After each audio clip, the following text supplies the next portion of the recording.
अस्सलाम वालेकुम। उम्मीद है आप लोग खैरियत के साथ होंगे। वॉइस ऑफ उर्दू के नाजरीन के लिए भी आज हम पेशावर से एक अच्छी खबर लेकर आए हैं और वो ख़बर ये है कि जहां दुनिया भर में कोरोना वायरस ने तबाहकारियाँ फैलाए रखी और एक साल तक दुनिया की मईशत को तबाह किए रखे, बिलाखिर इस अनदेखे दुश्मन की वैक्सीन जो है वो सामने आ गई है और पाकिस्तान पेशावर खैबर पख्तूनख्वा में भी ये वैक्सीन पहुंच गई है।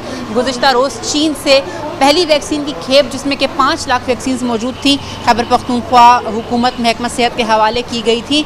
इस वक्त आप देख सकते हैं मैं मौजूद हूँ नसीरुल्लाह बाबर अस्पताल पेशावर में। स्वैब लिया जा रहा है, नमूना लिया जा रहा है कोरोना वायरस की एक जो सस्पेक्टेड खातून है उनका, और वैक्सीन लगाने का अमल बाकायदा तौर पर आज शुरू कर दिया गया है। इस ज़मन में अगर हम आपको तफसील बताएं तो 65,000 से ज़ायद वैक्सीन खैबर पख्तूनख्वा महकमा सेहत को दी गई थी, जिसको तकसीम किया गया था कुछ इस तरीके से कि 8 अजला के 16 बड़े अस्पतालों में ये वैक्सीन लगाई जाएगी। पेशावर के 5 अस्पतालों में इस वैक्सीनेशन को ज़ाहिर तौर पर तिब्बी अमले को लगाया जाएगा। इस वक्त नसीरुल्लाह बाबर अस्पताल में मैं मौजूद हूँ जो कि उन्हीं 5 अस्पतालों में है। खैबर टीचिंग अस्पताल पेशावर, हयाताबाद मेडिकल अस्पताल, इसके अलावा पुलिस सर्विसेज अस्पताल और लेडी रीडिंग अस्पताल जो कि सूबे का सबसे बड़ा अस्पताल है। इन अस्पतालों में वैक्सीनेट किया जाएगा तिब्बी अमले को। स्टाफ नर्स मौजूद हैं, इनसे जानते हैं और पूछते हैं कि कितना खुशाइंद इनको लगता है वैक्सीनेशन का आना, क्योंकि सबसे ज़्यादा जो लोग वल्नरेबल थे, जो लोग सबसे ज़्यादा एक्सपोज थे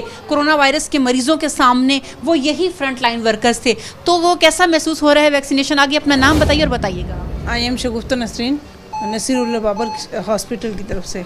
हमें तो बहुत अच्छा लग रहा है क्योंकि ये फ़र्स्ट स्टेप है और फर्स्ट स्टेप हमारे लिए है क्योंकि हम फ्रंट लाइन पे थे और हमारे यहाँ पे 3 शहीद हुए हैं, 3 लोग।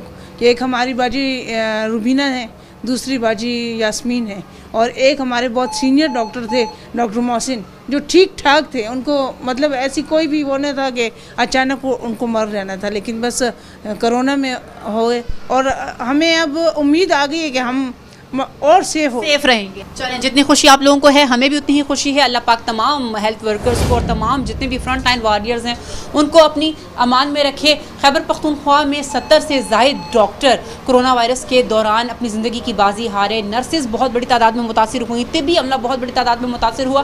तो लोग बहुत सारे ये कह रहे हैं कि why doctors first, why paramedics, why health worker first, क्यों इनको वैक्सीन लगाई जा रही है? तो यहाँ ये देखना पड़ेगा, दिल बड़ा करना पड़ेगा कि यही लोग सबसे ज़्यादा कोरोना वायरस के सामने थे, यही लोग सबसे ज़्यादा मुतासिर थे। तो सबसे पहला हक भी इन्हीं का बनता है कि इनको वैक्सीनेट किया जाए। तो आज से खैबर पख्तूनख्वा के तमाम जो 16 बड़े अस्पताल हैं जिन्हें के वैक्सीनेशन के लिए चुना गया है, पेशावर के 5 अस्पतालों में कोरोना वैक्सीनेशन का बाकायदा तौर पर आगाज़ कर दिया गया है। 21 दिन के बाद जिन लोगों को आज ये डोज़ लगी है, एक और डोज़ लगेगी और इस तरीके से ये डोज़ का सिलसिला मुकम्मल हो जाएगा। तो पेशावर के नसीरुल्लाह बाबर अस्पताल में भी आज डॉक्टर्स को वैक्सीनेशन दे दी गई है। मज़ीद खबरों के लिए विजिट कीजिए हमारी वेबसाइट www.voiceofurdunews.nl या फेसबुक पेज पर क्लिक करें। इसके अलावा आप हमारा यूट्यूब चैनल भी सब्सक्राइब करके मज़ीद खबरें देख सकते हैं। देखते रहिए वॉइस ऑफ उर्दू।